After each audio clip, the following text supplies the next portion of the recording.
13 बोसोर बैसो सिंनि हौवासाफोरनि जोलुर बादायलायनाय आरो 15 बोसोर बैसो सिंनि हिनजावसाफोरनि जोलुर बादायलायनाया अदालगुरियावबो बेखेवजाबाय।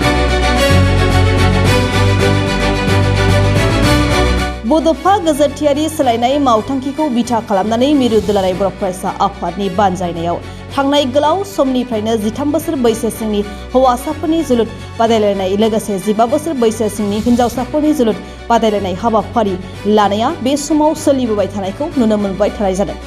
देग्लायबो मिरु दुलाराय बर' फरायसा आफादनि बानजायनायाव बे एखे रोखोमैनो 4थि 13 बोसोर बैसो सिंनि हौवासाफोरनि जोलुर बादायलायनाय लोगोसे 2थि 15 बोसोर बैसो सिंनि हिनजावसाफोरनि जोलुर बादायलायनायखौ मोननै जन हिसाबै चिरां आरो उदालगुरि जिल्लायाव खुंनाय जायो।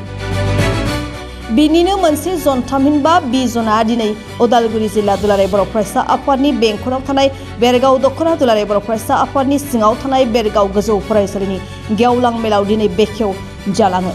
दिनैनि बे बेखेवजेननाय जोलुर बादायलायनाय हाबाफारिया गाहायै उदालगुरि जिल्ला दुलाराय बर' फरायसा आफादनि जोलुर हानजा आरो हजाय जिल्ला दुलाराय बर' फरायसा आफादनि जोलुर हानजानि गेजेराव जानानै थाङो। मोन्नैबो हानजानि गेजेराव नारा-नाथा नाजाथाबनायखौ नुनो मोननाय जादोंमोनब्लाबो जोबथारनायाव उदालगुरि जिल्ला दुलाराय बर' फरायसा आफादनि जोलुर हानजानि आखायाव 7 गलनि फारागथियाव जेननो गोनां जायो हजाय जिल्ला दुलाराय बर' फरायसा आफादनि जोलुर हानजाया। दिनै बेरगावनि बे हायार सेकेन्डारिनि गेलेग्रा फोथाराव दुलाराय बर' फरायसा आफादजों बानजायजानाय हौवासाफोरनि 13 बोसोर बैसोनि जे गाहायनि जोलुर बादायलायनाय आरो हिनजावसाफोरनि 15 बोसोर बैसोनि गाहायनि गेलेगिरिफोरनि बादायलायनाय दा बियो बि जननि थाखाय दिनै उदालगुरि जिल्लानि सिङाव गासै माखासे जिल्लाखौ लाफानानै बेवहाय जागायबाय आरो दुलाराय बर' फरायसा आफादनि बे बड'फानि गोजोरथियारि सोलायनाय मावथांखिजों बेयो 4थि खेबनि थाखाय हौवासाफोरनि आरो 2थि खेबनि थाखाय हिनजावसाफोरनि दिनै बेवहाय जागायगोन आरो बेजों जोङो इयुन जे बर' माहारिनिफ्राय गेलेगिरिजों लोगोसे जोंनि लाइमोन जोहोलाव सेंग्रा सिख्लाफोरखौ थुलुंगा होनायनि जि मोनसे गेलेनायनि बुब्लियाव हिनजावसा हौवासा गेलेनायाव फुटबलजों लोगोसे गुबुन गुबुन गेलेनायखौ लाफानानै आरो दिनै जाय गेलेगिरि बिथांमोनहा दिनैहाय जोङो मिथियो जे जोंनि गोबां फरायसा बिथांमोनहा बेबादि मोनसे खाबुखौ मोननायनि उनाव जोंनि बड'फा एफसिनि गेजेरजों एबसुनि जे फुटबल क्लाब मोनसे बड'फानि मुङै जोङो दङ बेवहाय जोङो मोनसे बिथांमोननि रोंगौथिखौ लानानै दिनै मोनसे जाफुंसारनायखौ जों मोननो हादों। मानोना आसाम लेभेलाव बिथांमोनहा रानार्स आप जादों आरो बिनि उनाव दा नेशनेल लेभेलाव बिथांमोना बड'फा एफसिया नेशनेल लिगआव गेलेनो थाखाय सेलेक्ट जाबाय आरो बेखायनो जों मिजिंथियो जे जोंनि गासै जिल्ला एबसुनि बाहागो लानायजों आरो फरायसाफोरखौ आन्डार 13 आरो हिनजावसाफोरखौ मदद होनायाव जोङो जाफुंसारगोन आरो बियो मोनसे बर'नि माहारियारि बाद लोगोसे जोङो गेरेमसा बर' माहारि दानायाव गेलेनायनि गेजेरजों गावनि हारिनि सिनायथि आरो गनायथिखौ दिन्थिलांनो थाखाय दिनै जोंहा गोबां गेलेगिरि बिथांमोनहा हारिखौ मान सनमान दिनैहाय गेदेरथार माखासे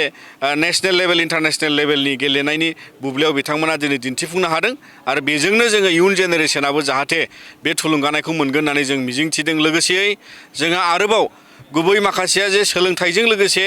जोङो गुन गोनां बेबादि गुबुन गुबुन आदब खायदा सोलोंनांगौ आरो बेवहाय दिनैनि जुगाव गेलेनायजों लोगोसे जोङो गुबुन समाज बेरेखा खान्थिखौ फरायसाफोरखौ एरायहोनो थाखाय जोङो नाजादों। मानोना दा गोबां फरायसाफ्रा ड्राग्स जौ जुवा आरो बायदिसिना थासारियाव बिथांमोनहा गाव गावनि रोंगौथिनि जि मोनसे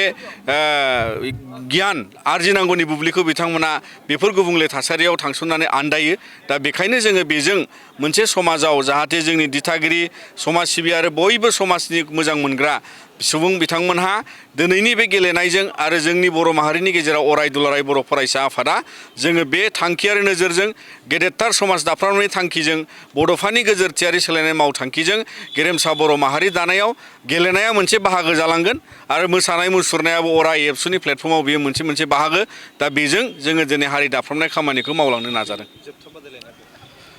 जोङो जोंनि जे फाइनाल बादायलायनाय जागोन बियो 5 अक्ट'आव जोंनिया माने चिराङावहाय हौवासाफोरनि थाखाय बेवहाय 5 अक्ट'खालि बेयो फाइनाल बादायलायनाय दङ आरो 6 अक्ट'आवहाय जों उदालगुरियाव बेवहाय हिनजावसाफोरनि थाखाय जि फाइनाल बादायलायनाय बेवहाय जागोन आरो बेबायदिनो जोङो बिनि उनाव जोङो मोनसे बड'फा एफसिनि थाखाय गासै गेलेगिरिफोरखौ साबसिन गेलेगिरिफोरखौ जों आरो मोनसे लेभेलसिमाव सायख'नानै बिथांमोनखौ सेकेन्ड बेचनि थाखाय बड'फा एफसियाव जों सेलेक्ट खालायो। जोङो दुलाराय बर' फरायसा आफादनिफ्राय इन्डियानि दिनै क्रिकेट जे 2020नि वर्ल्ड काप जालांबाय बेवहाय इन्डियाया जे देरहासार जाबाय आइजो टीमनिफ्राय जोङो बेखौ गोसो गुवारै बरायो आरो मिजिंथियो जे बिथांमोना अराय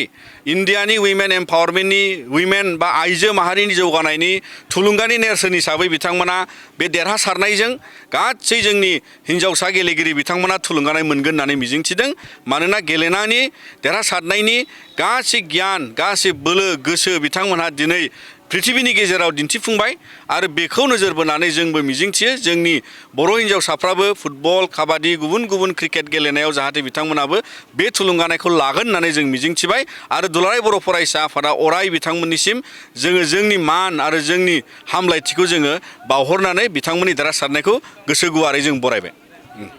दे नोंथांमोना गोब्राब नाजासेयावबो जेरावबो जाफुंसारनो हायाखै नामा जानांदों नामा गुबुन गुबुन रोखोमनि जेंनाजों मोगा-मोगि जुदि जेरावबो जाफुंसाराखैब्ला आरो बायदि जेंनाजों मोगा-मोगि जानांदों अब्ला बेफोरनिफ्राय जेंना बोस्रांनायनि राहाखौ लादो मायांनिफ्राय सोलोंथाइ लानाय मुंदांखा तान्त्रिक आरबाज कबिराजआ नोंथांमोननि बेफोर जेंनाखौ बोस्रांनानै होगोन बयनिबो गेजेराव सोमजिबाय थाग्रा जेंनाफोर जेरै सोलोंथाइ लानायाव सोमजिनाय जेंना हास्थायब्लाबो साख्रि मोनैनि जेंना फालांगियाव जेंना सोमजिनाय हा हुनि जेंना बिसि फिसायनि गेजेराव दावराव दावसि जानाय मोजां मोनलायनायाव हेंथा सोमजिनाय जेंना जुलि जानायनि उनाव गथ' मोनैनि जेंना फेग्रा एबा निसा मुवा लानायखौ गारहोनायनि राहा सुथुरनि गाज्रि नोजोरखौ दानगारनाय जुलि जाखांनायनि उनाव गुबुनजों मोजां मोनलायनायनि सोमोन्दो लाखिनाय राजखान्थि बिथिङाव जेंना बायदि बायदि जेंनाफोरखौ गैया खालामनायजों लोगोसे गोसो बोनो हानाय गोहोनि ताबिज एबा राजमुहिनि ताबिजखौ मुंदांखा आरबाज कबिराजनिफ्राय मोननो हागोन